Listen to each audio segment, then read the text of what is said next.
Assalamualaikum, hai guys, welcome back to channel tercinta kita ini. Hari ini saya akan memperlihatkan beberapa gambar hewan. Coba kalian tebak nama-nama hewan yang saya akan perlihatkan ya.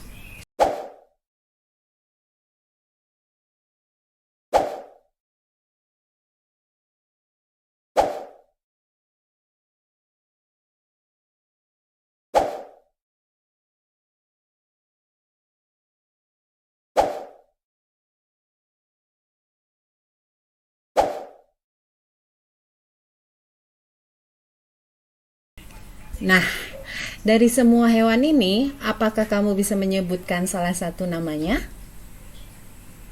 Ayo, tebak dulu sebelum kita bahas bersama-sama. Kamu tahu tidak, semua hewan ini adalah hewan pandemik Indonesia loh. Hewan pandemik adalah hewan yang hanya ada di suatu daerah tertentu. Patutnya kita harus bersyukur bahwa hewan-hewan pandemik Indonesia ini sangat beraneka ragam.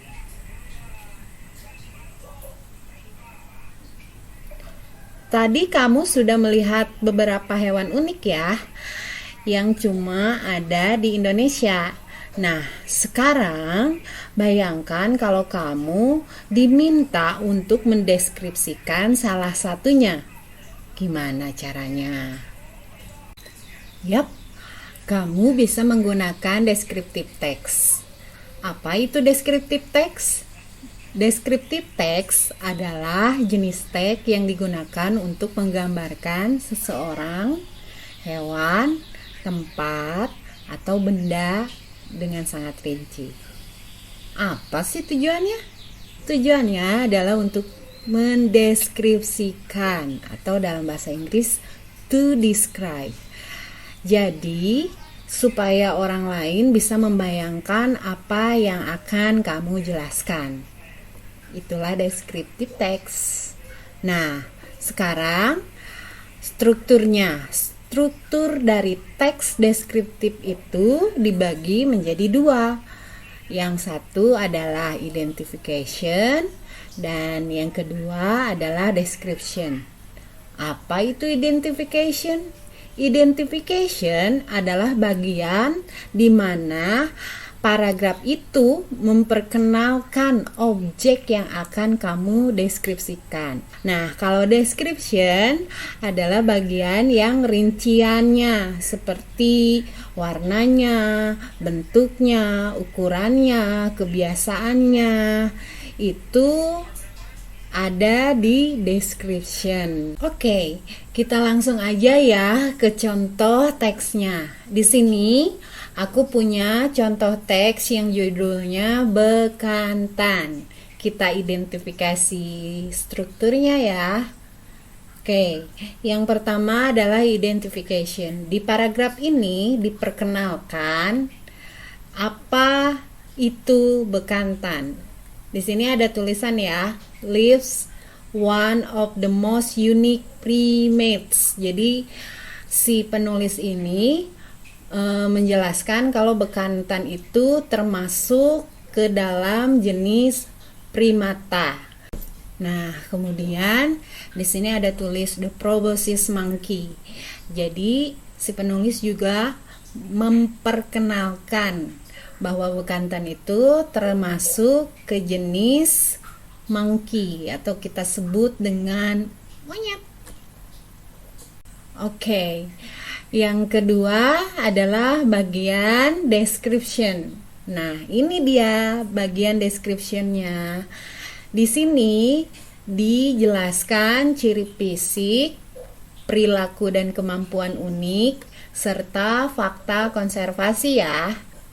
Mana ciri fisiknya? Nah, di sini dideskripsikan ada kata-kata bekantan has reddish brown fur, a long tail, and bla bla bla.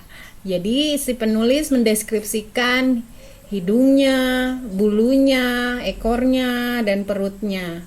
Kemudian ada perilaku dan kemampuan unik.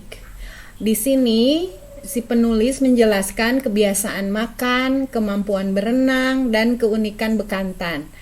Yang terakhir adalah fakta konservasinya. Nah, di sini penulis menambahkan informasi tentang terancamnya dan upaya perlindungan bekantan ini.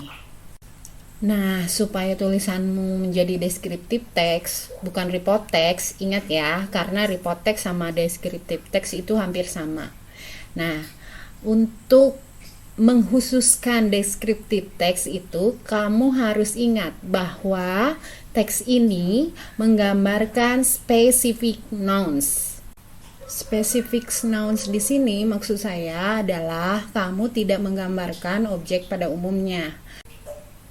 Contohnya, kita langsung ke contohnya aja ya. Bekantan dengan monkey. Kalau monkey itu secara umum, kalau bekantan itu khusus jenis monkey yang jenisnya bekantan gitu. Contoh yang lain misalnya a cat and angora.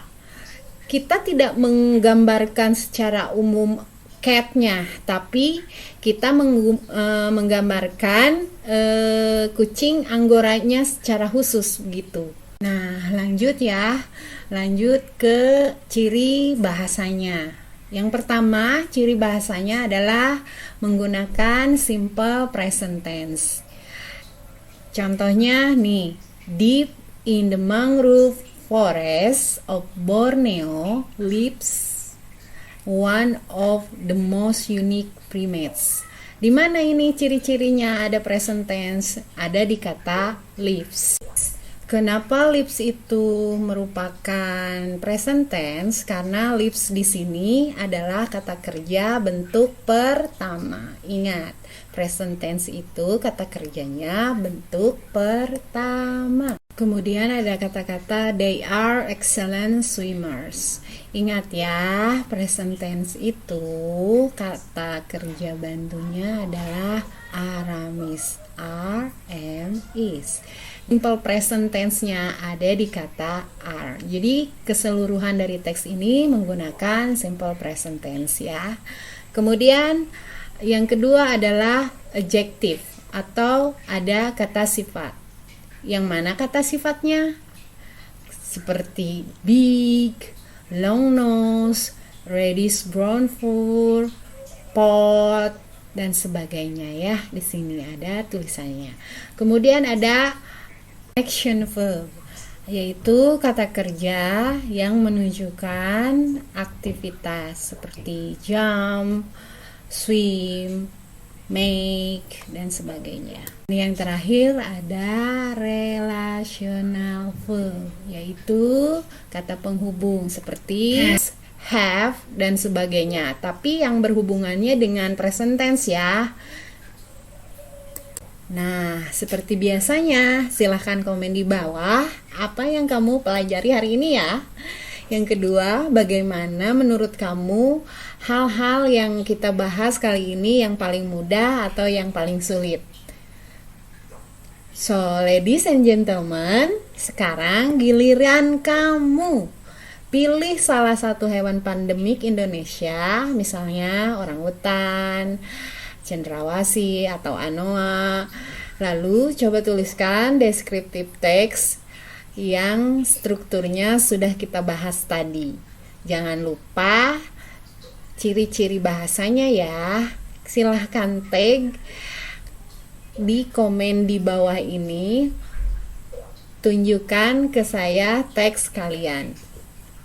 Kalau kamu mau, kamu juga bisa buat videonya sambil membaca teksmu. Seru kan?